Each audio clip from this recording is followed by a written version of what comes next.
On October 11th, Bitcoin prices climbed, rising to their highest since mid-May as the digital currency benefited from numerous developments. The digital currency reached $57,655.50 around 10:30 a.m. Eastern Daylight Time, CoinDesk data shows. At this point, the cryptocurrency was trading at its most elevated level since May 12, additional CoinDesk figures reveal. But what exactly is a Bitcoin? Each Bitcoin is basically a computer file which is stored in a digital wallet app on a smartphone or computer. Bitcoins are created as a reward for a process known as mining. They can be exchanged for other currencies, products, and services. But the real-world value of the coins is extremely volatile. People can send Bitcoins to your digital wallet. And you can send Bitcoins to other people. Why has the price of Bitcoin gone up? Inflation and the lowering purchasing power amidst massive stimulus spending is driving people to store of value assets, including Bitcoin. Bitcoin's mining reward halving mechanism further proves its scarcity and merit as a store of value asset. Institutional adoption as both an investment and as a service they can provide shows strong confidence in the future of Bitcoin and cryptocurrency. The infrastructure built around cryptocurrency and Bitcoin has shown immense maturity over recent years, making it easier and far safer to invest than ever before. Let's take a look at 5 advantages and 5 disadvantages of Bitcoin. Number 5. Bitcoin has user autonomy. Conventional fiat currencies are subject to multiple restrictions and risks. For example, banks are vulnerable to boom and bust cycles in the economy. Sometimes, these situations can end in bank runs and crashes, as has occurred numerous times in the past. This means that users are not really in control of their money. Theoretically, at least, Bitcoin promises user autonomy because its price is not linked to specific government policies. This means that users and owners of the cryptocurrency are in control of their money. Number 4. Bitcoin transactions are pseudonymous. Most online transactions require an array of information to identify the person conducting the transaction. For example, transferring money from one person to another can be done only after the identifying information for parties at both ends is verified. Similarly, online purchases also require you to enter identifying information to make a purchase.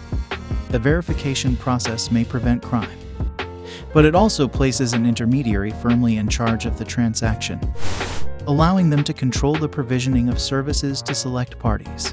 Bitcoin transactions are pseudonymous. While this means that they are not completely anonymous, the transactions can be identified only by using a blockchain address. An individual can have multiple addresses, just as they can have multiple usernames and passwords for a single account. Internet protocol addresses or other identifying information are not required to conduct the transaction. Number 3. Bitcoin transactions do not incur banking fees. While it is considered standard among fiat currency exchanges to charge so-called maker and taker fees, as well as occasional deposit and withdrawal fees, Bitcoin users are not subject to the litany of traditional banking fees associated with fiat currency.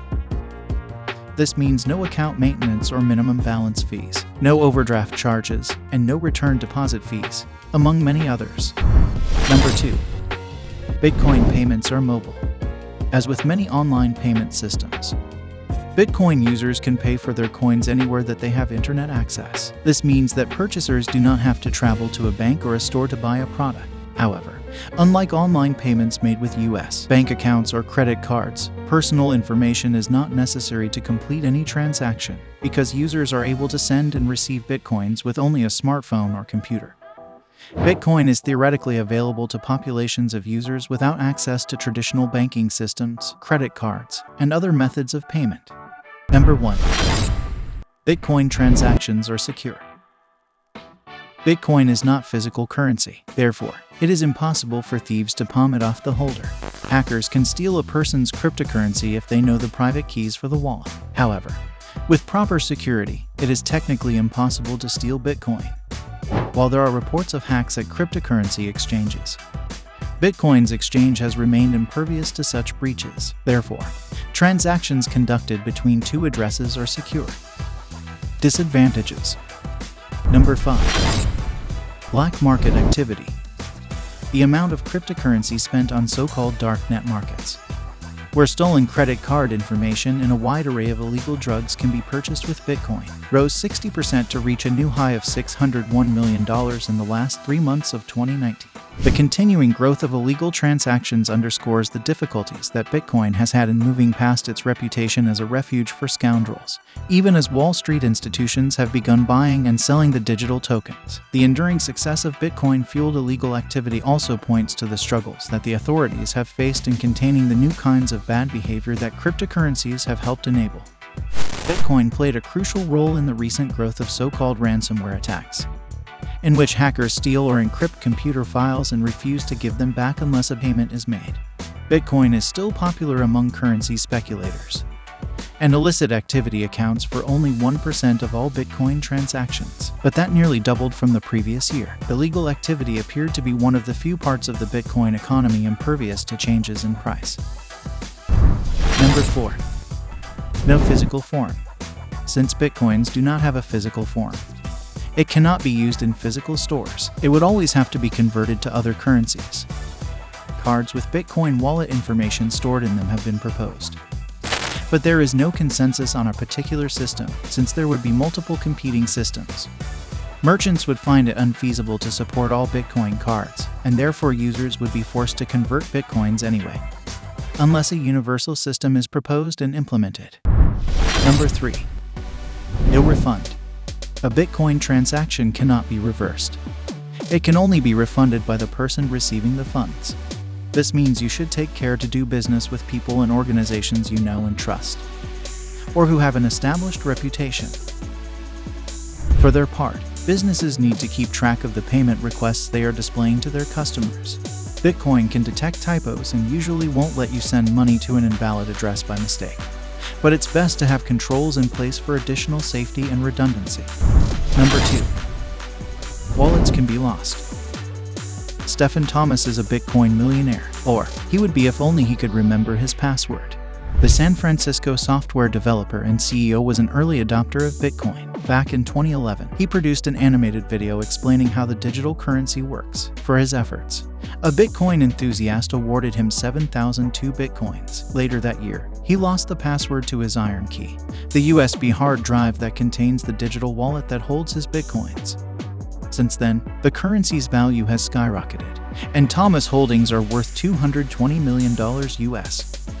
The Iron Key gives users 10 password guesses before it encrypts its contents permanently, and Thomas' Bitcoin is lost forever. Number 1. High volatility and potential for large losses. El Salvador faced a rocky transition in its adoption of Bitcoin as legal tender. The government's app for facilitating transactions went offline temporarily. Protesters took to the streets of the capital to denounce the move, and the price of Bitcoin dropped sharply, demonstrating the volatility of the cryptocurrency market.